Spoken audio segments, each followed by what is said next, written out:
Cordial saludo. La actividad número 1, percepción, ha sido desarrollada por los estudiantes Norberto Piedrahita Arango y quien les habla Mónica Bonilla Escobar para el curso de Neurociencia Cognitiva dirigido por el tutor Jason Palacios para el programa académico de especialización en Neuropsicología de la Educación. Sobre la percepción se han vertido diferentes definiciones que han evolucionado hacia la implicación de las experiencias y los procesos internos del individuo. El planteamiento ecologicista de Gibson defiende la teoría de que la percepción es un proceso simple. En el estímulo está la información, sin necesidad de procesamientos mentales internos posteriores. Dicho planteamiento parte del supuesto de que en las leyes naturales subyacentes en cada organismo están las claves intelectuales de la percepción como mecanismo de supervivencia. Por tanto, el organismo solo percibe aquello que puede aprender y le es necesario para sobrevivir.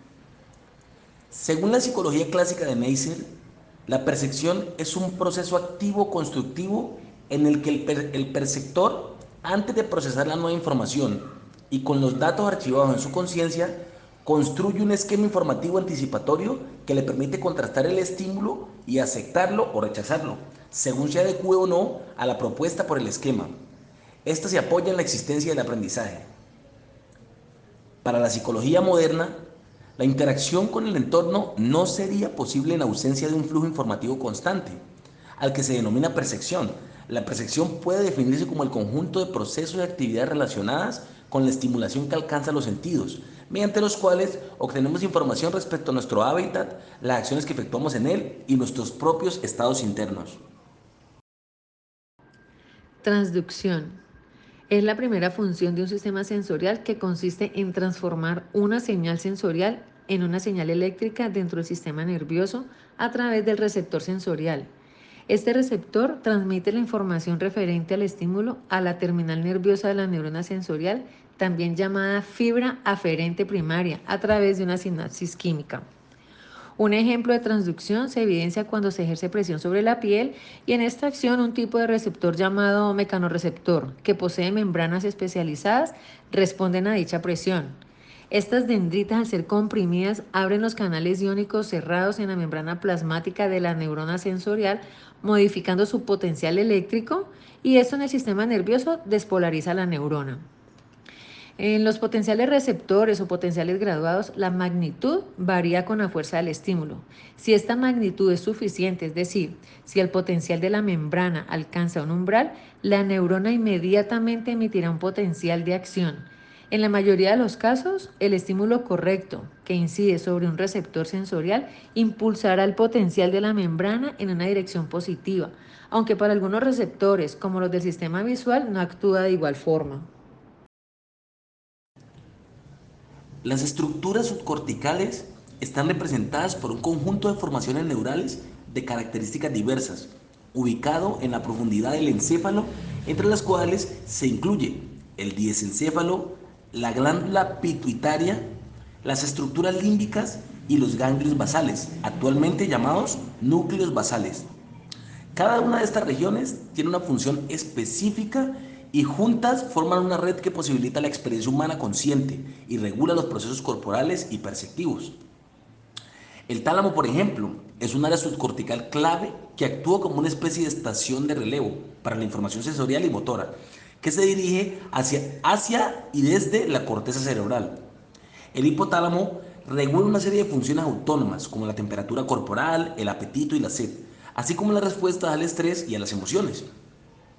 Por otra parte, los ganglios basales son un grupo de estructuras subcorticales que juegan un papel crucial en el control del movimiento y también están implicados en el procesamiento del aprendizaje y la memoria.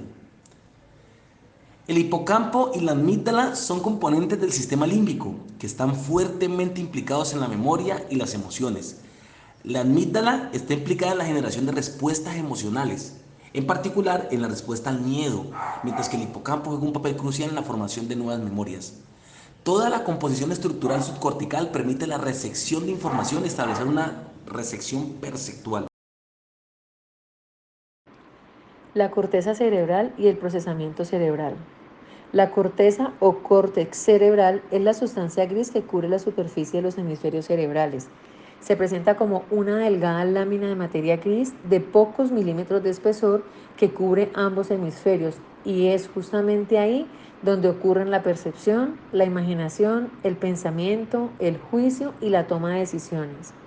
A ella se le reconocen tres componentes principales, que son la arquicorteza o arquicórtex, la paleocorteza o paleocórtex y la neocorteza o neocórtex.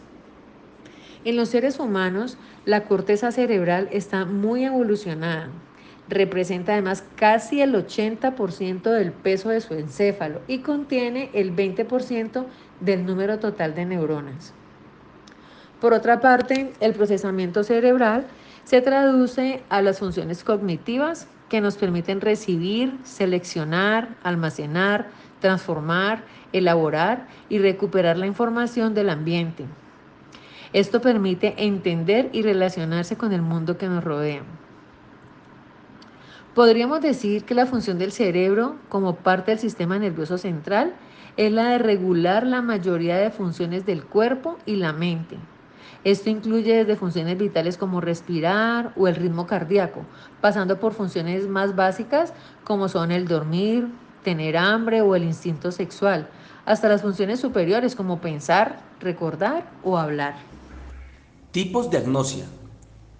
La agnosia es el resultado de la lesión, por ejemplo, por infarto, por tumor, por accesos o por traumatismos, o simplemente por la degeneración de áreas del cerebro que integran la percepción, la memoria y la identificación, como lo pueden ser la demencia de la enfermedad de Alzheimer o la enfermedad del Parkinson. El área afectada suele ser la corteza de asociación unimodal para el sentido afectado. Es decir, que cada lesión cerebral particular puede causar diferentes formas de agnosia que pueden afectar en cualquier sentido o habitualmente se afecta un solo sentido. Tenemos la agnosia auditiva, que sería la incapacidad para identificar a los objetos a través del sonido, como un teléfono que suena o el llamado de otra persona. Tenemos la agnosia gustativa, que es la incapacidad de percibir los diferentes sabores al comer. Tenemos la agnosia olfativa, que sería la incapacidad de percibir los olores ambientales conocidos o ajenos. También la agnosia somatosensitiva, que sería la incapacidad propioceptiva que impide la sensibilidad al tocar objetos o otras personas. La agnosia visual, que sería la incapacidad de identificar objetos del entorno u otras personas. Otras formas de agnosia suponen procesos muy específicos y complejos de uno de los sentidos. Por ejemplo, la prosopagnosia, que sería la incapacidad de reconocer los rostros perfectamente conocidos, incluidos aquellos de los amigos cercanos, o distinguir objetos particulares entre una clase en general, a pesar de la capacidad de identificar rasgos faciales y objetos genéricos. Tenemos la anosoagnosia, que es la falta de conciencia de que existe un déficit o la falta de conocimiento de un déficit existente. Suele asociarse con un daño al lóbulo parietal no dominante derecho que suele deberse a un accidente cerebrovascular o un traumatismo encefálico agudo. Los pacientes con múltiples impedimentos pueden no ser conscientes de una deficiencia, pero estar plenamente conscientes de otras. La simultanoagnosia es la incapacidad de ver más de un objeto o componente de un objeto a la vez. Los pacientes no pueden percibir una escena completa. Por ejemplo, cuando se les muestra una foto de una mesa de la cocina con comida y varios utensilios, informan haber visto un solo objeto. Un caso más complejo sería el síndrome de Wallin, que es la tríada de la simultanoagnosia, ataxia óptica, la alineación anormal de los objetivos visuales y apraxia ocular, la incapacidad para controlar los movimientos oculares voluntarios, aunque los ojos pueden moverse espontáneamente en todas las direcciones.